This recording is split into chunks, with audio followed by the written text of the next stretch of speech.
मैं इस देश के प्रधानमंत्री माननीय मोदी जी और इस देश के वित्त मंत्री निर्मला सीतारामन जी का शुक्रगुजार हूं कि पूरी दुनिया वित्त के मामले में कराह रही। अमेरिका हो, यूरोप हो, यूके हो, पूरे दुनिया की इकोनॉमी हिली हुई है। सभी जगह करंट अकाउंट डेफिसिट का मामला चल रहा है। इवन अमेरिका जैसे देश में भी ट्रंप यदि टैरिफ की बात कर रहे हैं या कह रहे हैं कि बराबरी का टैरिफ हम पूरी दुनिया में लगाएंगे, इसका कारण यह है कि यूएस जो अपने आप को वर्ल्ड का नंबर 1 हमेशा मानता है, मानता रहता है, उसकी इकोनॉमी हिली हुई। लेकिन पूरी दुनिया भारत की तरफ देख रही है, चाहे आईएमएफ का रिपोर्ट हो, चाहे वर्ल्ड बैंक का रिपोर्ट हो, चाहे किसी का भी रिपोर्ट हो, इंडिपेंडेंट रिपोर्ट हो, चाहे कांग्रेस के हमारे मित्र बोल रहे थे उनकी खुद की रिपोर्ट हो, वो सब ये कहती है कि भारत एक ऐसा सितारा बनकर उभरा है जिसने कि पिछले 10 साल में दुनिया को मात देते हुए अपने आप को वर्ल्ड की नंबर 3 इकोनॉमी की तरफ अपने आप को खींचा। 2014 तक, और ये पूरे सदन को जानने वाली बात है कि 2014 तक भारत की इकोनॉमी केवल और केवल 2 लाख करोड़ की थी, 2 लाख करोड़ डॉलर की थी। आज वो 10 साल में 4.5 लाख करोड़ डॉलर की है। ये पूरे सदन को और पूरे देश को जानने वाली बात है कि केवल जो है 2 ट्रिलियन डॉलर की इकोनॉमी 2014 तक, 70 साल में आपने इस देश को 2 ट्रिलियन डॉलर की इकोनॉमी दी और हमने 10 साल में उसको लगभग 4 साढ़े 4 करोड़ ट्रिलियन डॉलर में जो है पहुंचा दिया है। क्या है, क्या है? आपको दिखना नहीं आता? नहीं देखे। अभी कई एक लोगों ने कहा कि 35% जो यहां के अमीर आदमी हैं उन्होंने अपनी नागरिकता बदल ली, किसी देश में चले गए। थरूर साहब, आप तो बहुत दिन विदेश में रहे हैं। डॉम टैक्स के बाद यूके का क्या हाल है? 50% लोगों ने, अमीर लोगों ने वहां का जो है नागरिकता छोड़ा है। 50% लोगों ने, वो दुबई के नागरिक हो रहे हैं, वो सिंगापुर के नागरिक हो रहे हैं, वो बनातू के नागरिक हो रहे हैं, वो जितने टैक्स हेवंस हैं उनके नागरिक हो रहे हैं। अमेरिका में पिछले 15 साल में क्या हुआ? बाइडेन के राज में पिछले 4 साल में लगभग 22%, जो अमेरिका कहता था कि हम पूरी दुनिया को अब दिशा देते हैं और सभी अमेरिका आना चाहते हैं, 22% लोगों ने वहां की नागरिकता छोड़ी है। 22%। और पूरे यूरोपियन यूनियन में 33% लोगों ने नागरिकता छोड़ी है। आप भारत की बात करते हैं। लोग यदि टैक्स छोड़ना चाहते हैं, विल सब्सटेंशिएट, जो मैं कहता हूं उसको मैं सब्सटेंशिएट करूंगा। I know the rule and will substantiate it, so don't worry.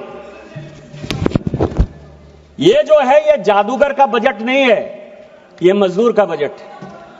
हम मजदूरी कर रहे हैं। माननीय प्रधानमंत्री जी, पिछले 10 साल से जो, इसीलिए आपने जो कहा कि ये जादूगरी का बजट है, ये जादूगरी का नहीं, ये मजदूरी का बजट है। और जो आप लोग कहते हैं ना, कांग्रेस का क्या है सिद्धांत? कांग्रेस का सिद्धांत है सुखार्थिनो कुतो विद्या नास्ति विद्यार्थिना सुखा। जो सुखी आदमी हैं, जो इनको हरा हरा चीज दिखाई देता है, उनको कभी विद्या नहीं होती। आप लोगों को कभी ज्ञान नहीं होगा मुझे लगता है, क्योंकि आपको मोदी का विरोध करना है। एक पॉइंट एजेंडा है कि सरकार की सभी चीजों का आपको विरोध करना है, और उस विरोध में आपको कोई चीज अच्छा नहीं दिखाई देगा। मैं आपको बता रहा हूं, जब हमारी सरकार बनी 2014 में, टैक्स जीडीपी रेशियो क्या था? टैक्स को आप यदि कैलकुलेट करते हैं पूरी दुनिया में या देश में, तो सबसे पहला होता है कि टैक्स जीडीपी क्या था। टैक्स जीडीपी मैं बताता हूं कि 2009 में टैक्स जीडीपी रेशियो था 6.8, 2010 में यह चला गया 6.7, 2010 में ये चला, 2011 में चला गया 6.6, 2012 में चला गया 6.5। जब हमने चार्ज लिया टैक्स जीडीपी रेशियो 6.5 था। क्यों? वाजिद अली का सामगाना था, लखनऊ विलासिता के रंग में डूबा हुआ था, सारे के सारे करप्शन जो है भरे पड़े थे, किसी के ऊपर जो है।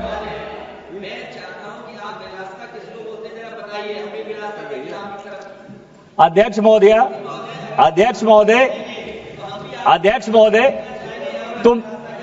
मैंने तो एक कहानी का जिक्र किया।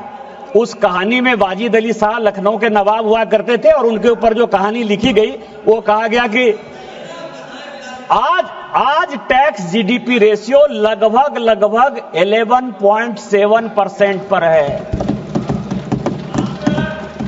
समझो, मध्यम वर्ग को 12 लाख का जो है, जो सैलरीड क्लास है, उसको 12 लाख और उसके एग्जेम्पशन को यदि जोड़ लें तो लगभग 13 लाख का जो है हमने फायदा पहुंचाया है। और सारे परेशानी की जड़ इस पूरे बजट में, पिछली बार मैंने बजट का भी भाषण सुना और अभी भी मैंने फाइनेंस बिल पर भाषण सुना, वही बोन ऑफ कंटेंशन है।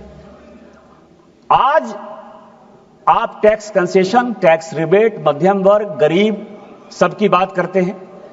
कभी आपने देखा कि आपके जमाने में क्या हुआ? मैं कई एक बजट स्पीच लेकर आ रहा हूं। मैंने सोचा कि 10-10 साल के अंतराल पर जो इस देश में बजट स्पीच हुए हैं उनको जरा अध्ययन किया जाए। 1954 में मैं सीडी देशमुख साहब का बजट स्पीच लेकर आया। उन्होंने कहा कि हमने एक एग्रीमेंट किया है वर्ल्ड के साथ कि 86.7% से ज्यादा जो है इनकम टैक्स हम लोगों के ऊपर नहीं दे सकते हैं, इसलिए 40,000 से ऊपर, यह सबको जानने वाली बात है कि 40,000 से ऊपर जिन लोगों को टैक्स लगता है उनको हम 92.5% टैक्स ब्रैकेट में रखते हैं। इस देश में 92.5% टैक्स था 1954 में, 92.5%। 1964 का बजट स्पीच लेकर आ रहा हूं मोरारजी भाई का। 1964 इनकम टैक्स कितना था? 50,000 से ऊपर लोगों को लगभग 94%।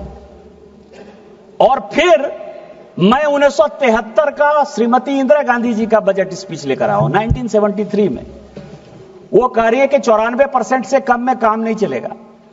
और फिर मैं बीपी सिंह साहब का बजट स्पीच लेकर आया हूं राजीव गांधी जी के समय 86 में, 62.7%। आपने क्या किया गरीबों के साथ, मिडिल क्लास के साथ? बताओ। हम क्या कर रहे हैं? हमने 13 लाख रुपया जो सैलरीड क्लास का है उसको हमने कहा कि आपको 1 रुपया टैक्स नहीं देना पड़ेगा। और यदि एक परिवार में 4 लोग हैं, 4 लोग कमाते हैं, यदि हस्बैंड है, वाइफ है, उसके बच्चे हैं, तो लगभग आप समझिए कि 50 लाख से ऊपर किसी को टैक्स नहीं लगेगा।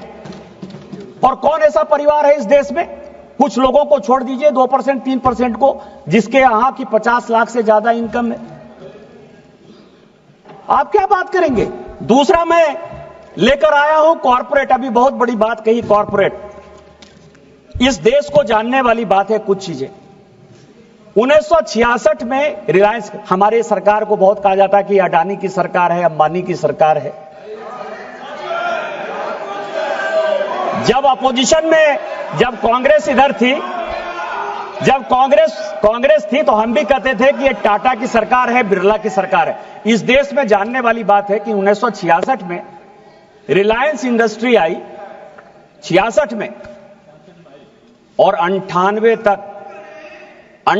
तक मैं ऑन रिकॉर्ड ये बात कर रहा हूं मिस्टर कार्ति चिदंबरम, 98 तक रिलायंस इंडस्ट्री 1 रुपया टैक्स नहीं देती थी इस देश में। ऑन रिकॉर्ड कर रहा हूं मैं। 87 में उनको परेशान करने के लिए माननीय Rajiv Gandhi ji minimum alternative tax mat लगाया 1987 में, और 88 में उसका इंप्लीमेंटेशन रोक दिया। 88 में बेनामी ट्रांजैक्शन एक्ट लाया राजीव गांधी जी ने, 88 में। इस देश को जानने वाली बात है, बेनामी ट्रांजैक्शन एक्ट, बेनामी प्रॉपर्टी को रोकने के लिए उसका उसका रूल जो है माननीय अध्यक्ष महोदया, उसका रूल जो है 2011 तक नहीं बना, 2011 तक नहीं बना। और आप जिस टैक्स की बात कर रहे थे शशि थरूर साहब, यह बात फैक्ट है कि 48 लाख।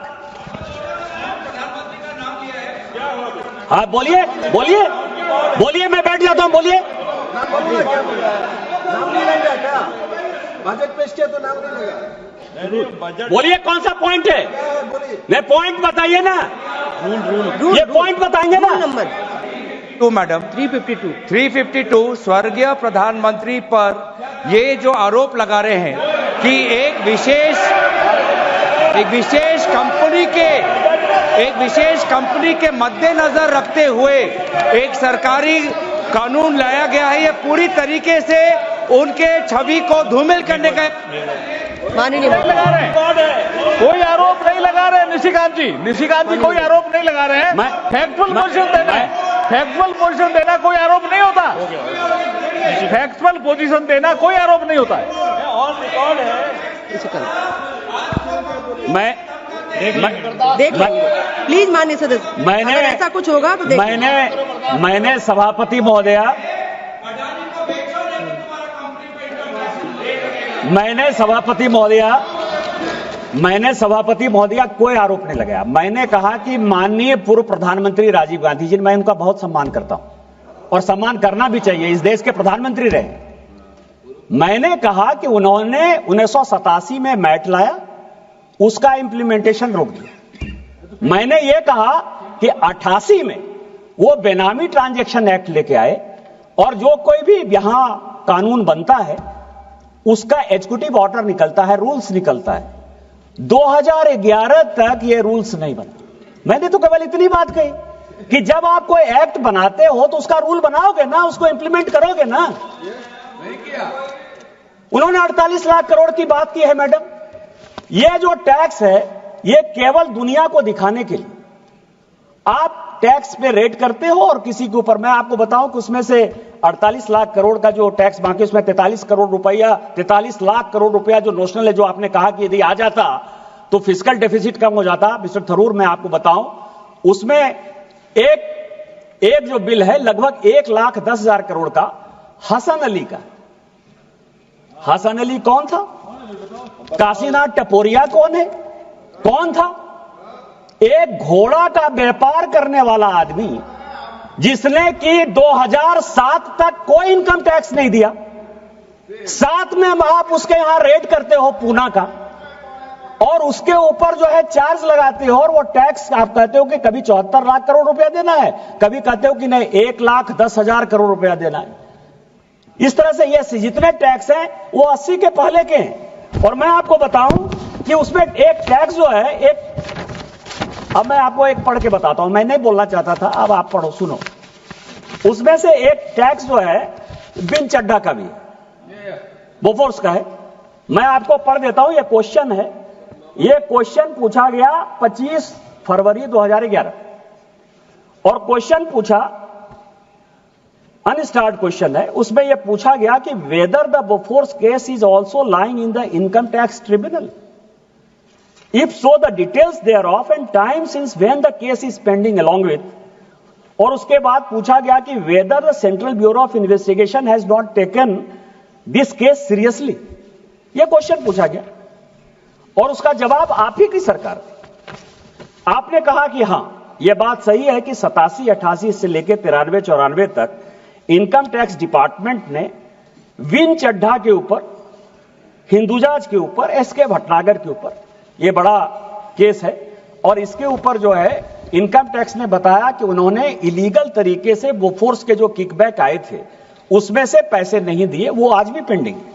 और दूसरा आपने उसी के आगे कहा कि हम सब कुछ जानते हैं कि इसमें बोफोर्स के पैसे आए, बिन चड्ढा को पैसे गए। बिन चड्ढा का ये आपका उत्तर है, इसीलिए मैं इसको, कार्ती जी मैं आप बताएं तो मैं इसको प्लेस ही कर दूंगा क्योंकि वो ऑन रिकॉर्ड है।